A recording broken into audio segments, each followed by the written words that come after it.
So welcome everybody. Today I am super excited to be talking with you about this new way to lead. And I have the amazing Ame-Lia Tamburrini here with me again today. If you have seen my previous summits, you probably recognize Ame-Lia's face. So Ame-Lia, thank you for being here today. So great to have you back. Thank you, Sarah. It's always a joy to get to sit in conversation with you. So thank you. Thank you. Same with you. And so why I'm excited today to share a bit of Ame-Lia's wisdom with all of you is we were talking a little bit about a new program she has and how she's really bringing this new way of leadership together into helping support people to get to that new kind of leadership self. And so I was thinking what we might do today is kind of dig into what that looks like and the kind of shifts that are needed so we can really show up as these transformational leaders that we are passionate to be. And I know that Ame-Lia, you've shared this in your own understanding and so of leadership, that so many people have this kind of big change leadership aspect to them, but maybe are struggling with the resilience, the patience, all of the kind of the pieces that need to be there to make it happen. But before we jump into that, Ame-Lia, I'd love to just quickly introduce you. So for those of you who haven't met Ame-Lia before, her and I have actually been friends kind of virtually for a few years. I finally actually got to meet in person. We both live in Victoria, BC, but it was kind of mid-pandemic when we first met through a mastermind online business program, which was really amazing. And so we were friends virtually before we finally met in person a couple of years later, which was so amazing. And Ame-Lia has been one of our incredible speakers at our leadership summits as well.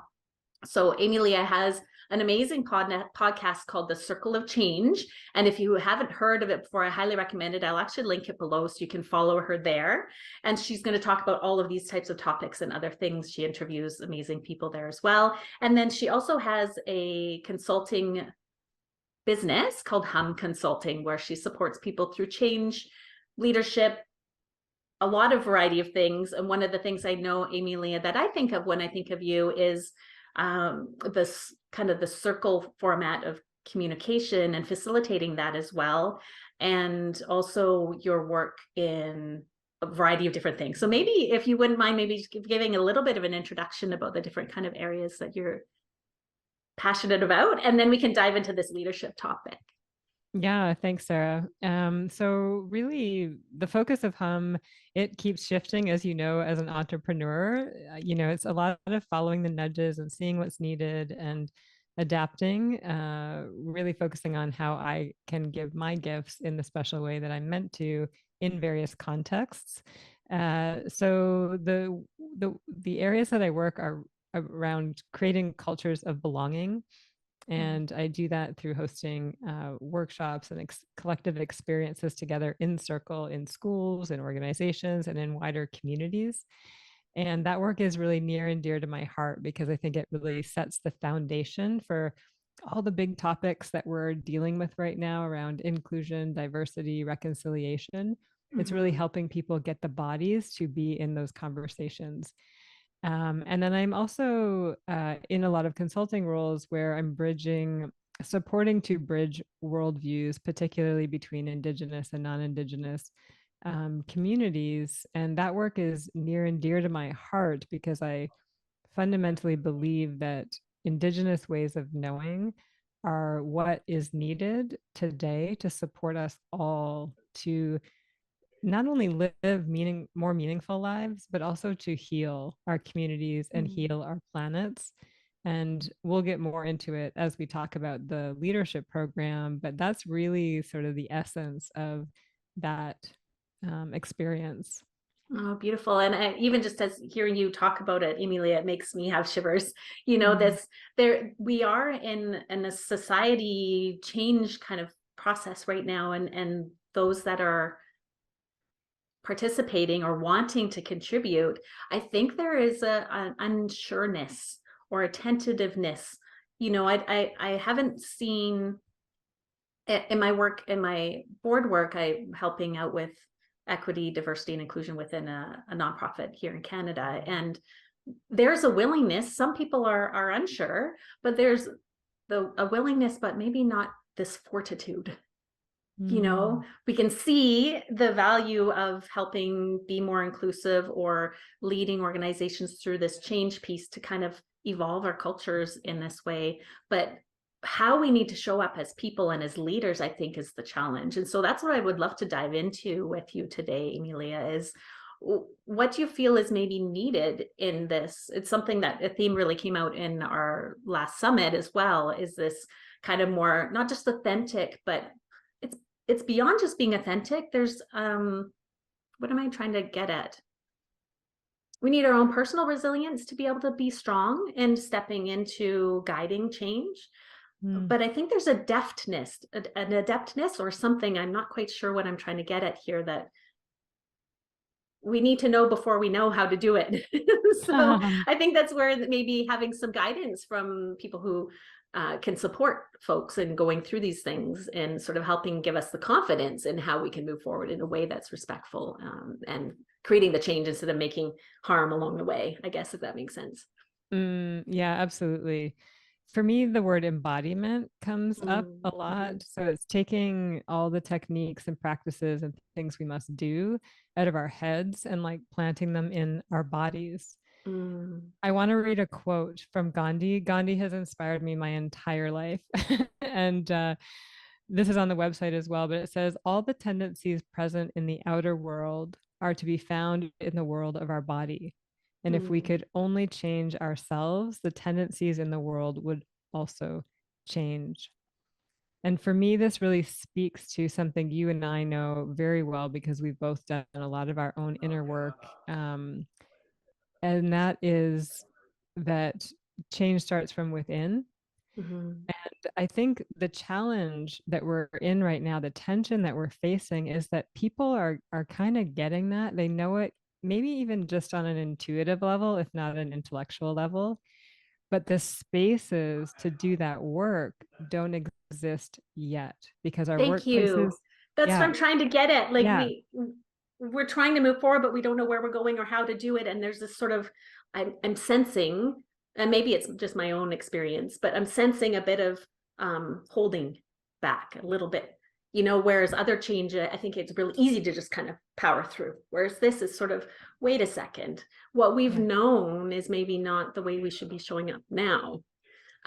So sorry yeah. to interrupt, but No, no, it is deeply point. personal. And Mm, I think that's the other thing. There's a vulnerability to mhm, doing this work and also not only doing it, but standing for it in your organization. And so that's where community comes in, where people can actually feel supported and trust that they are on the right path, even though maybe everything around them is kind of wanting to guide them back to the way things were or are. mhm, mhm, Um, and so I think that's why community is so important. But fundamentally, this work is about taking the focus away from doing and productivity and achievement and coming back to the world of being, which mhm, is really what we were intended to do in our lifetimes. And so when we can start to lead from that place,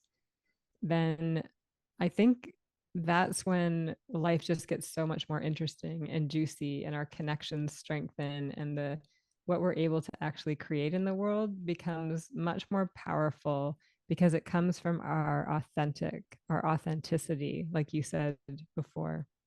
hmm. Yeah. So if we are being in our bodies, or Hmm. we're embodied, because I've written a couple things down that jumped out in our conversation already. This culture of creating a culture of belonging, Yeah.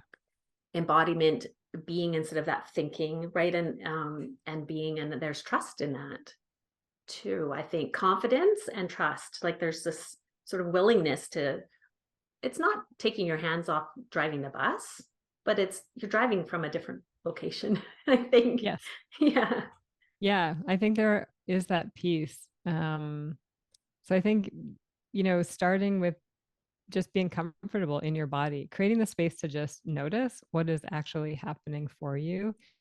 That in and of itself can be very vulnerable. And we do have a society that wants to distract us, right? With social media and TV and all sorts of substances and all of the things. that we can get busy doing that takes us away from actually feeling. And those feelings are here to guide us.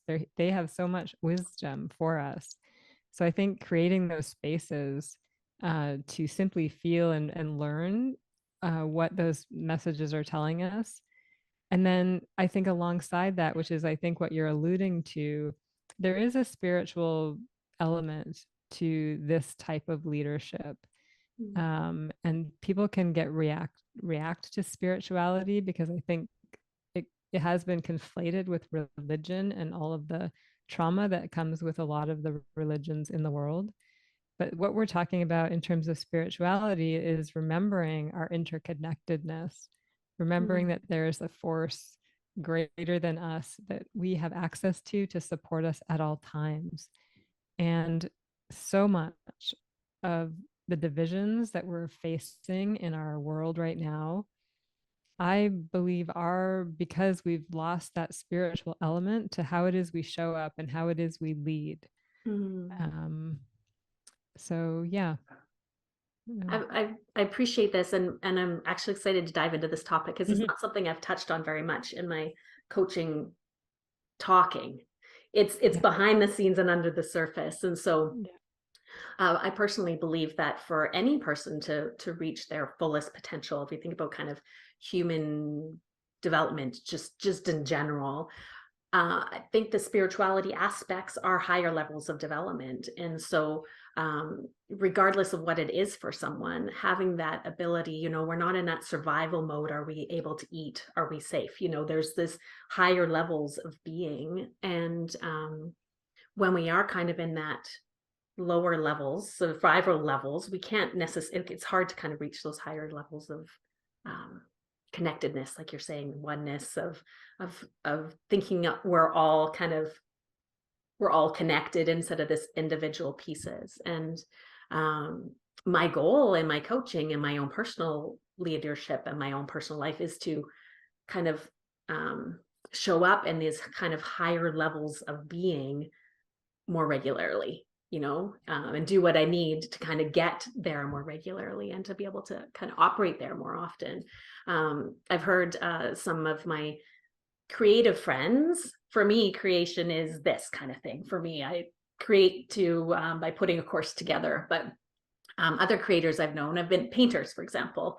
And so I remember they were saying how when they're in that full creation mode, it's like something else is taken over and it's doing it. We're in that flow state where we're out of that brain piece and we're letting it happen. And so when I think of spirituality and connectedness and all of that's sort of what I'm thinking about. You could look at it in different ways, but in that realm of being, that flow state versus the brain trying to drive the bus. And Alan Watts had a nice quote, and I don't remember the language exactly, but basically the brain is a poor master, but a great servant is the short version. Mhm.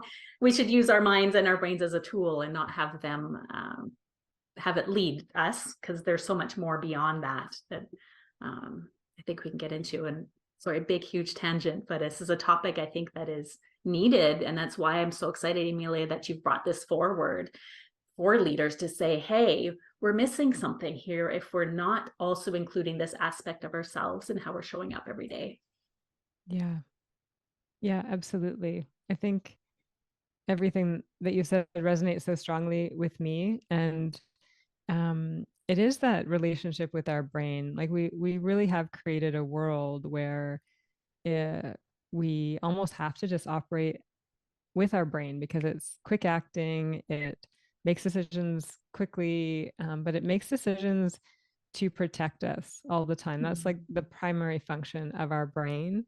And most of us are living in a place where the threats are really just man made concepts, um, not real threats to our livelihood. And so finding those moments and the skills and growing that ability to pause and again come into your body and really find out what is true in this moment and then acting from that place, that creates a whole different world. And we stop reacting to things and we start intentionally responding to things, meaning that Mhm. we start taking responsibility for what we want to create in the world versus just reacting, and which often does cause more harm at the end of Mm, the day. mhm. So I think that radical responsibility is also part of this journey, which can be really intimidating and scary for folks. And it really is the way forward. Yeah. I completely agree. And if we're not leading ourselves, then if we're blindly leading ourselves, well, we're going to be blindly leading others. So if we can intentionally and consciously be leading our own lives, and then we can show up in that way with others. Yeah. Yeah. So I'm wondering, Ame-Lia, if you would like to share maybe a tip or an idea somebody might be able to use to kind of tap into this. So making space just to be quiet and to listen to what's emotions in our bodies is one. I'm just wondering if there's something else you might be able to share as somebody's looking at this, and then we can talk about your amazing program that you have, the Be the Change program, and how you would be able to actually support people to go even further. Yeah, absolutely. Well, there's sort of 7 elements that we're going to tap into in the first part, in the reclaim your life force. And one of those pieces is ceremony. And again, this really taps into more of a spiritual element, creating space to tap into something deeper in your life. And it can also be at the most simplistic level, finding that pause to express gratitude or to have a moment of appreciation in the day to day of the doing. So even Mm. this could be washing the dishes. And maybe if you're like me, often I'm just grumpy that I'm having to wash the dishes. It's not my favorite task. And when I can pause in that moment and be like, oh, okay, like what's the story going on? And tap into the fact that, wow, I actually have dishes to wash. Oh my gosh, I have this clean water to wash the dishes. Mm, mhm, Um, isn't it amazing that my body is physically able to do this? And then all of a sudden, that activity becomes something that is sacred. And mm, making these ordinary moments in our life sacred is a way to bring ceremony into our life. And ultimately, all we're doing is bringing presence to any mhm, given moment. So you could mhm. do this if you're putting your kids to bed, or brushing your teeth, or even cleaning out your email inbox, things that That's a hard we one for do me. that, Yeah. yeah, we can kind of get, Yeah, good it, point. it just kind of gets this thing, oh, we have to do it. We have to do it. Well, no, you're choosing to do it, first of all. And how can you bring more joy to it? How can you really bring an element of sacredness into those moments? And it literally just lifts your energy and makes, it's quite amazing. So that's another tip I'd love to leave folks. That's a great idea. And I like that it's so easy. You can Mhm. implement it right away. You don't have to do anything. You don't have to go anywhere. I have a tool. And what I found in my own life, I've practiced meditation for many years. I taught meditation for a while. So I found that when I can remember to tap into that fully present state, even in the day-to-day busy, go, go, go chores, that work, all of that, it makes such a difference, like you're saying, Emilia. And what I also realize is um, it's not just making an impact in that moment, it is making an impact in those next moments. It's changing your brain for the future moments. So while it may seem like a small piece, like you said, this sort of switch of mindset around how you're looking at your dishes, if then we're showing up that way in a challenging situation in our leadership team. So I know you were talking about people who are wanting to make big impact and change, whether that's within an organization or as an entrepreneur or in not-for-profit work or wherever it's going to be. You talk about this idea of creating change, we can end up coming into resistance, right? We're trying to kind of show up as this change maker person. Mm.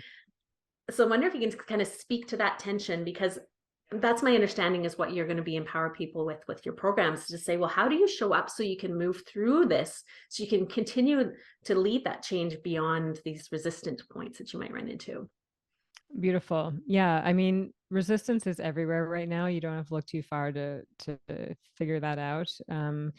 And it's here because we are in this massive transition in the world right now on many, many different levels.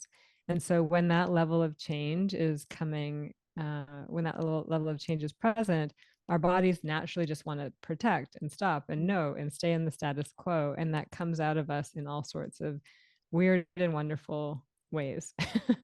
um, and so if we are up in our head trying to absorb all that and react to it, it can just become exhausting and overwhelming. And we end up putting more of that same energy back out because we just respond Mm-hmm. to what we're being faced with.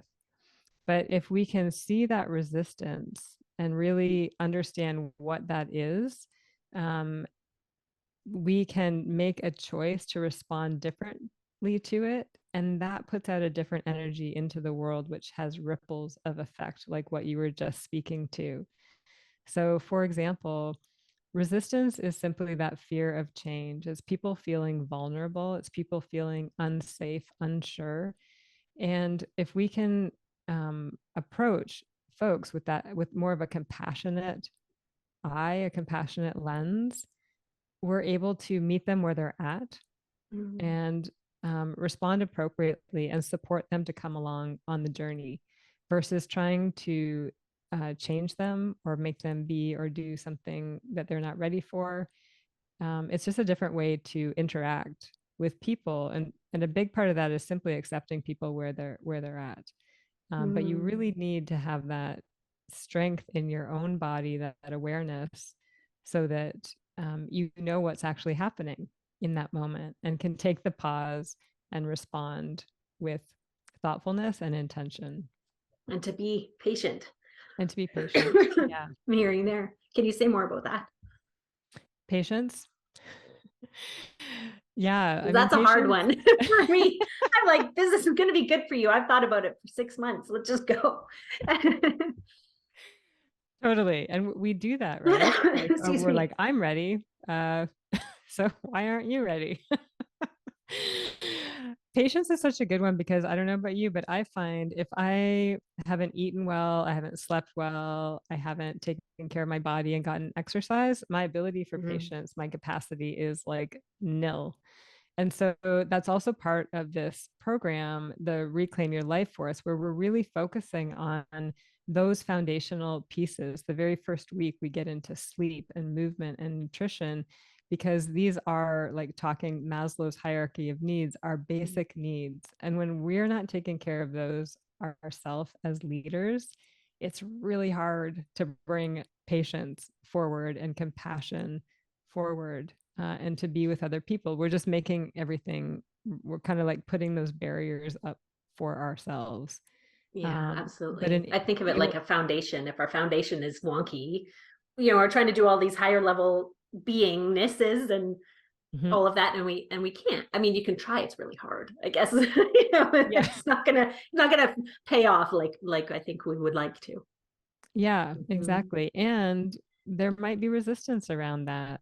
Like sometimes these things are easy to talk about. It's like, I know I need sleep. I know I need to eat well. I know I need to exercise, but my work requires this, but my family requires this, my kids require this, my parents require this. Mm.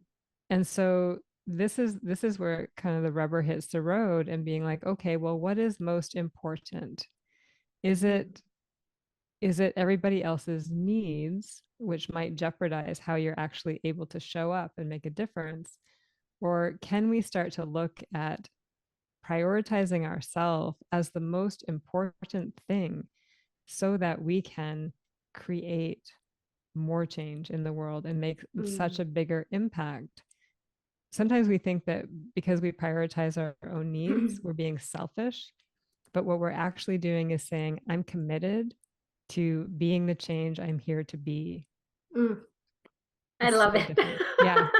And this is my own journey, Emilia, of Yeah. learning this, right? Because I have all these big aspirations, but I was forgetting to fill up the gas tank. Yeah. And honestly, now as a mom of a 3-year-old who just turned 3 yesterday, I've been a little guilty of putting myself a little bit on the back burner. And so I'm going to take this as a personal reminder. Thank you, to really prioritize the self-care pieces so that I can be showing up to have this big change impact. So thank you. I know it's important, but it's still good to be reminded, because I think it can be easy for those things to get shuffled away. So that's one thing why I really liked about this program that you have, is that it does prioritize this piece. So maybe we can close out with a little bit of a more information. Of course, we'll link the program link below if somebody wants to explore it further and check it out. So Ame-Lia, if you want to just tell us a little bit more about the program here before we close. Yeah, absolutely. Thanks, Sarah. So there's 4 real components that we get into. First of all, we're creating a community of change makers, so you don't have to do this work together, or alone, I should say. We're meant to work collaboratively, so this is about reestablishing that for us. We are creating that safe space, so we're sitting in circle. You mentioned that at the beginning. And when we sit in circle, there's an ability for us to know ourselves better and connect more deeply and feel not alone in our journey. It's an online portion and then an in-person portion as well. So the first part, Reclaim Your Life Force, is 12 weeks. We meet every other week for 2 hours. And in that time, we're really deepening our ability and our skills to be in our bodies, to get to know ourselves, to understand how we are showing up in our relationships and with ourselves, and start to do the work of like reprogramming how it is we be in the world. And then all of this is following a framework of the Be the Change leadership framework, which you'll get a certificate at the end. So that's the 12-week piece. There's also life explorations in there where you get to just go and play around in your life and then come back and report out how that was for you, and troubleshoot our way through that, because we are really creating a new path. And of course, there's going to be things that get in the way. It's sort of like 2 steps forward, 1 step back, like you were just sharing. The second piece is a 5-day in-person retreat, and that's really where we get to deepen the work and bring in more Indigenous teachings, land-based teachings. There'll be other teachers there to support that work, because I do think, like I said at the onset, that those ancient ways of being are the ways that we all need to learn from to step forward and lead in a good way going forward. So it's like a new way to lead, but it's really an ancient way of leading. Yes, yeah. A refreshed way, and some for new for Yeah. some, I guess, perhaps maybe is a better way to put it. Thank you. And Yeah. Ame-Lia, I'm so excited that you'll be able to bring all these pieces together in such a beautiful program. And so that's why I was really excited to talk with you about it today, and just kind of dive a little bit more deeply into the kind of some of the ideas and tips you have. And so for anybody that's interested in this program, Ame-Lia is an incredible person, as you'll be able to tell from our conversation today. And also you can explore more on her podcast and her website. And for any of you that are interested in signing up for her program to dive deeper into this transformation that she's looking to support you with, I'm happy to gift you my Transformational Leadership Intensive Package, as well as a bonus to say thank you for supporting Ame-Lia and to support you further in this work from my side of things as well. So I'll put all of the information below. Yeah, and I think this is such an amazing transformation that you're offering to support people with, Ame-Lia, especially those that have big aspirations of being the change, but maybe are missing kind of the support side. And so we don't have to do it by ourselves, even though we can. It doesn't have to be an isolated experience. And so thank you for sharing with it a bit today. I know there's so much more we could dive into, Ame-Lia. I'm sure we'll have to get together again and talk more about these topics again in the future. So thanks for being here. Is there any last thoughts or points you'd like to share before we close out?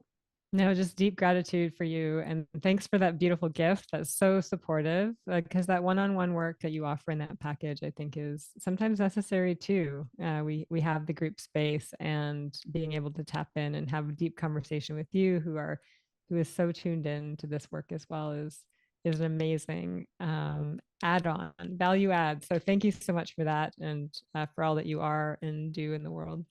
Same for you, Ame-Lia. It's such a joy to be able to talk about these things with you, somebody who gets it. So thank you. It's such a wonderful opportunity to share today. And I just want to cheer you on in what you're doing, and the work that you're going to be doing in this program is incredible. And the ripple effects that will come from those that you support and the work that they're doing is just beyond, I think, even what we could comprehend. So congratulations, and cheering you on with this. And I'm sure everybody listening will be inspired as well. So you can check out more information either on Ame-Lia's podcast or on the actual program contents. I'll link them both below. So thanks so much for coming, and look forward to reconnecting again soon. Guys, thank you.